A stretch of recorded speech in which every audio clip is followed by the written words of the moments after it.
Good morning, friends. This is Raj here. It's not Thanksgiving, but I am still thankful for a whole lot of things this morning. I'm thankful that I can climb a flight of stairs without getting winded out. I'm also thankful that I can eat the kind of things that I like to eat. In fact, I'm going to break my intermittent fast today after this recording and indulge in a good dessert. I crave sweets, so I'm going to have a nice dessert today. I'm really thankful that I can enjoy walking out in the open with my dogs without getting tired, without falling. All these small things that we take for granted. I'm really thankful for all those things. In fact, this morning I wore a crisp new shirt, nice jacket, I'm feeling great. And I think that in the singular focus on market, we lose track of all the other good things that are happening to us, which are much more valuable and much more essential for our life. So I thought I'd take a moment to appreciate that and communicate that to you guys as well, in case you're not tuned into that.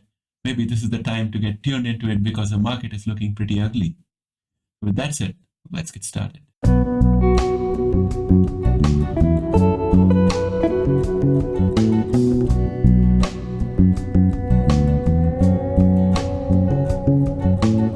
Welcome back, friends. I'm totally disappointed at how badly the Genomics stocks fared yesterday, despite QQQ being up marginally at around 0.6% positive. I would have hoped that Intelia and Bluebird might have been spared, but it seems that these days FDA certification of a blockbuster therapy means nothing at all. Today the FOMC meeting starts and all eyes are on what we already know as inevitable, that's the 75 basis point hike. And the market will feign surprise when the announcement comes because there is a fear that the hike could be bigger given the hotter CPI that we recently received. And this is a very crazy and disorienting market at this point of time. Expert opinion is that the bear market will intensify, and I'm thinking that such thought could lead to a contrarian boost to quality share prices. Of the four index movers that we track on a regular basis, only Microsoft was down minus 0.09%. The others were up marginally, with Amazon topping off at a gain of 0.91%. By that account, I would say that the market moved sideways and traded in a very narrow range. The US 2-year bonds are yielding 3.96% as we speak and may appeal as a safe haven when equities are losing significant value. The upcoming rate hike will boost the US dollar index further because foreign funds which attract lesser interest will start moving into the US dollar. Overall, it's a messy situation. And my motto right now is to avoid predicting anything. Let us see what happens. When uncertain, I plan to do nothing. I'll just stay status quo. I won't be worsening my situation by my own actions because there is no guarantee that any action I take is going to better my situation. Now, with that said, let's check out the pre-market action. I'm not going to make any predictions. I'm just going to observe what is happening from a technical perspective, and we'll end the session. Let's get started. Well, here we are in our TradingView platform looking at the Nasdaq futures. Nasdaq futures are down 0.33%, and as you can see from earlier in the morning, it has been rising steadily. So that gives me a little bit of hope. But as I said, I'm not going to predict anything. I really don't know what's going to happen at this point of time. If I look at the MACD, it's looking bullish and healthy.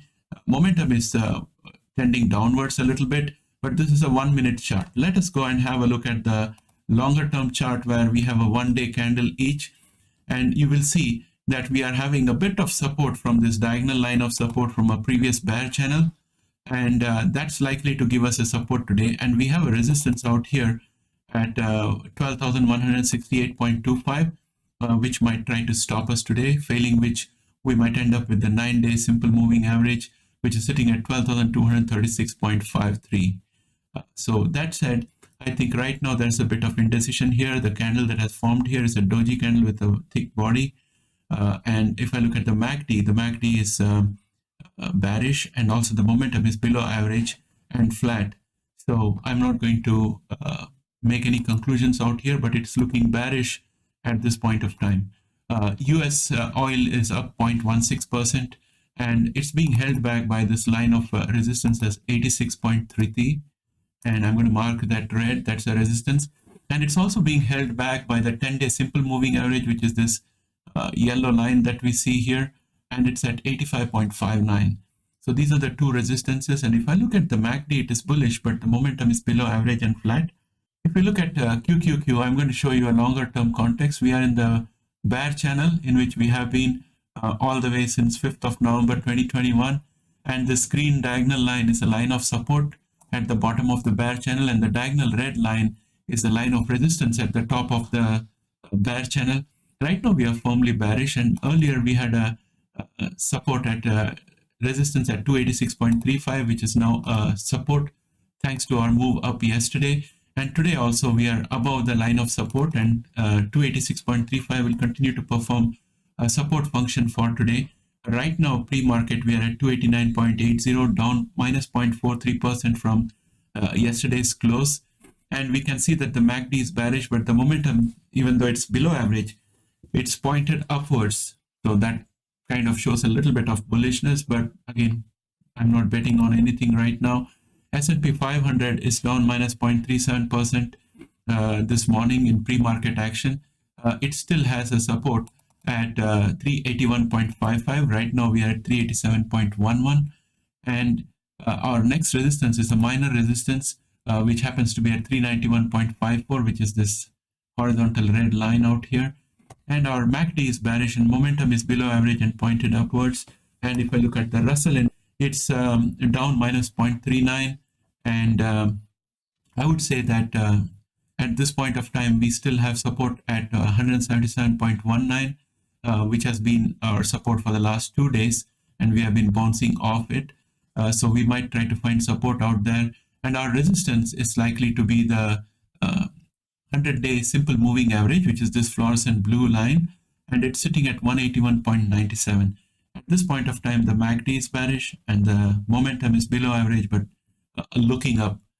Dow Jones Industrial Average is currently down minus 0.27% in pre-market action. It has got very good support at 301.41, and right now it's at 309.31. The immediate resistance for it is going to be at 310.69. And when I look at the MACD, it's looking bearish, and momentum is below average and just looking up at this point of time. Now, if I look at the VIX is going up, but it's still within yesterday's range. So again, I can't draw any conclusions out there. And the earlier support of 27.20 is now resistance for us. And we still have support in the 10-day simple moving average, which is the yellow line, which is sitting at 25.29, followed by the 200-day simple moving average, which is sitting at 25.09, which is this thick white line that we see here. So those are the two supports. And even before that, we have support at the 100-day simple moving average, which is this fluorescent blue line, and it's sitting at 26.10. Right now, pre-market VIX is up 2.25%, and it's sitting at 26.33. So that's the lay of the land for today. And if I look at the US dollar index, it's up marginally. It's still on a steep bullish channel.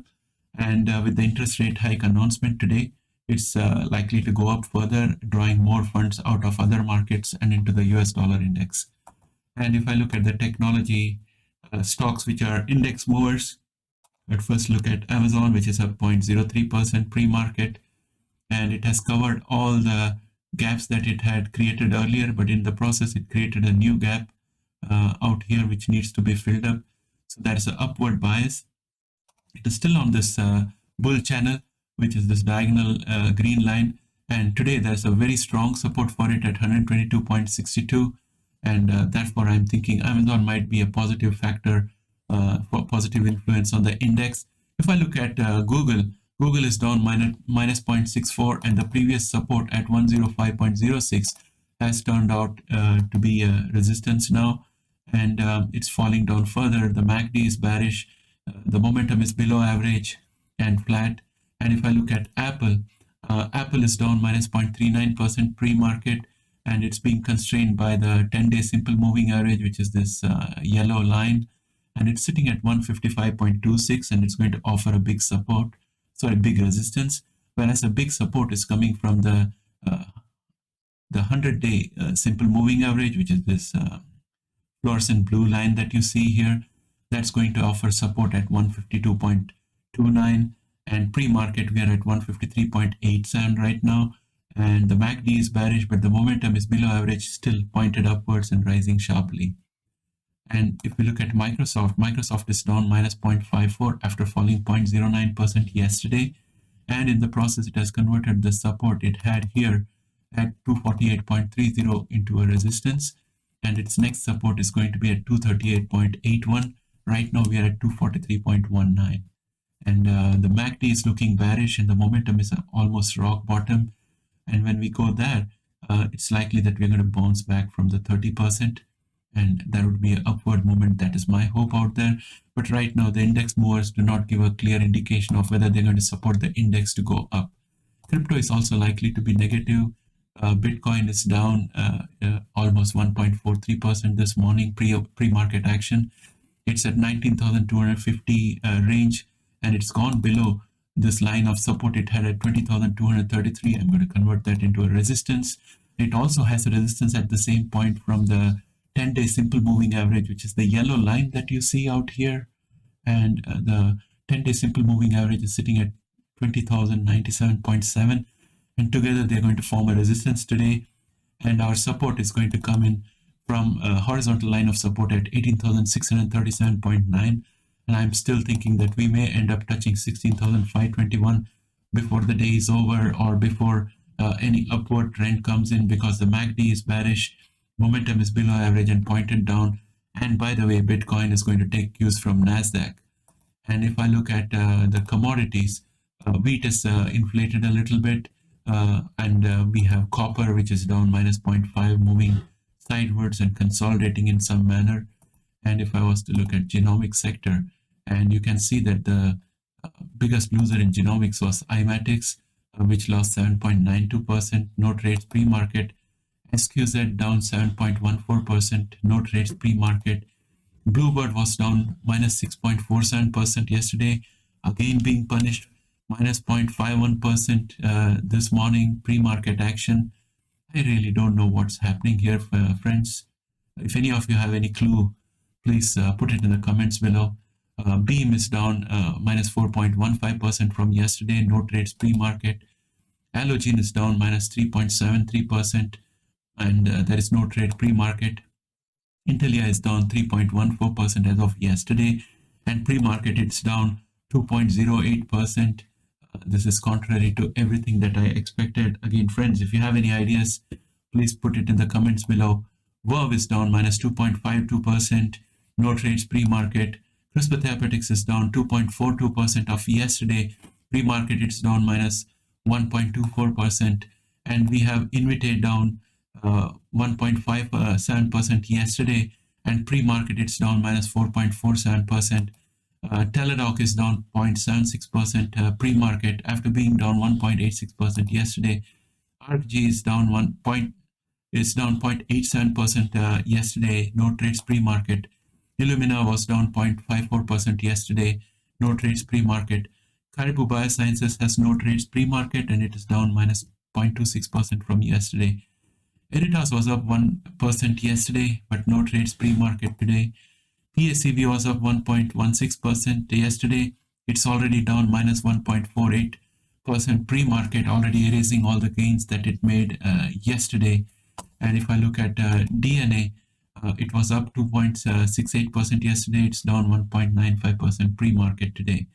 With all this, I'm still feeling bearish and pessimistic.